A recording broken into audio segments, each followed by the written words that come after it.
Hello guys! May nagtanong sa akin kung saan i-post ang long form video. So, punta ka lang sa Facebook mo, click mo yung What's on your mind, okay? Nakita niyo po ito, What's on your mind. Pagka-click niyo po sa What's on your mind, click mo lang po ang photo video, okay? So, pagdating mo niyan, pagka-click mo sa photo video, pili ka lang kung anong video ang ipopost mo. Okay, so hanap tayo. For example, itong, ayan, 2 minutes. Assuming 2 minutes. Ayan, 2 minutes and, ilan ng minutes yun? 2 minutes and 29 seconds. Ayan, so click natin to. Pagka-click mo niyan, click mo lang yung next. Okay, so, ayan, so, ikaw po ang mag-decide kung yung long form video mo ay i-edit mo na siya sa CapCut or sa InShot. So, depende po sa'yo. So, dahil example lang naman to, pero pwede rin po tayo mag-edit dito. For example, wala ka nang babaguhin, gusto mo lang lagyan ng caption. So, click mo lang yung edit, okay? So, click mo lang yung edit at kung, for example, yung video na ipopost mo ay may music, syempre 2 minutes yan, tapos may music, pwede mong i-click yung audio. Pwede mong i-mute yan, okay? Pwede mong i-mute, tapos i-voice over mo na lang, okay? So, pero ibalik natin yan. Ayan, so dahil example lang naman yan.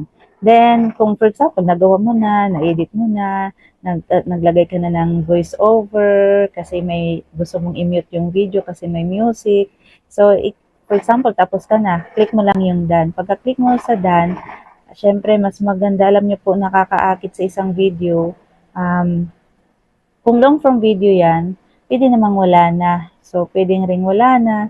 Tapos, kung for example, gusto mo talagang lagyan ng, ano dyan, yung caption, lagyan mo kung gusto mo, kung type mong lagyan yung ng caption yan. Yan. So, um, for example lang ha, motivation,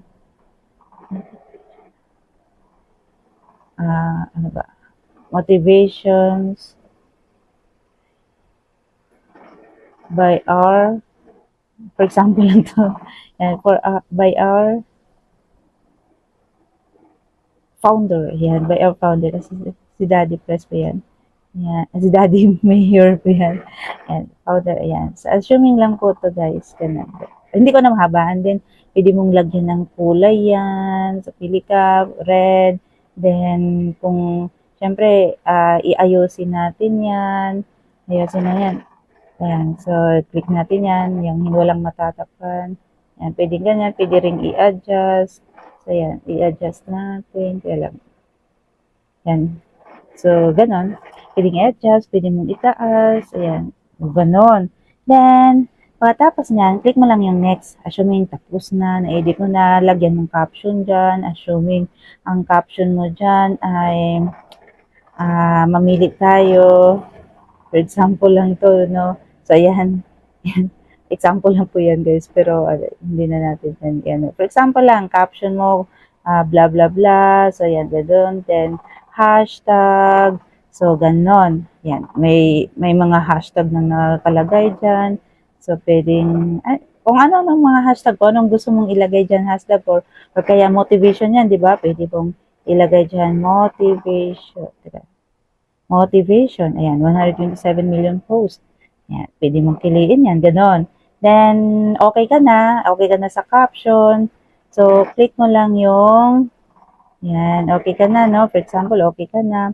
Pwede mo rin tong lagyan ng, for example, dahil luluran yan, pwede kong ilagay, or kaya Philippines, or kaya Manila. So, depende. For example, luluran. Yan, so ganon.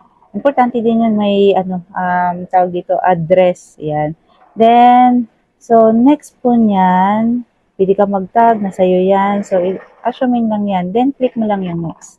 Pagka-click mo sa next, may nakita po kayo ditong scheduling options. So, for example, gusto mong i-post siya dahil gabi ngayon, pwede mo i-post bukas ng alas 7 ng umaga or alas 8 ng umaga, pwede mo i-click yan. Schedule for later. Then, ano pa bukas? 26, no? So, for example, 26. Okay. Time.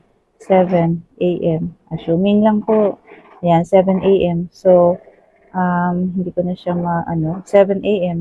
Nakita niyo po, scheduling options.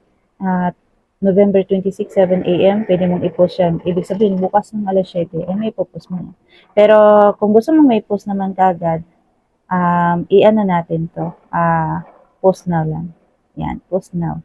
So, click mo na yung post. Pero hindi ko yun ipopost, guys. Ayan, hindi ko pa po yan ipopost. Kaya, ayan. So, example lang po yan. So, ganun lang po. So, maraming salamat po sa inyong lahat. Kung meron ka pang mga katanungan na kaya pa natin sagutin, so, syempre, pag hindi naman kaya, ay sasabihan ko naman po kayo. So, thank you po at kung nagustuhan niyo po yung aking video, please like, follow, and share na rin po ng aking video. Thank you po. Once again, I'm Gemma Villanueva.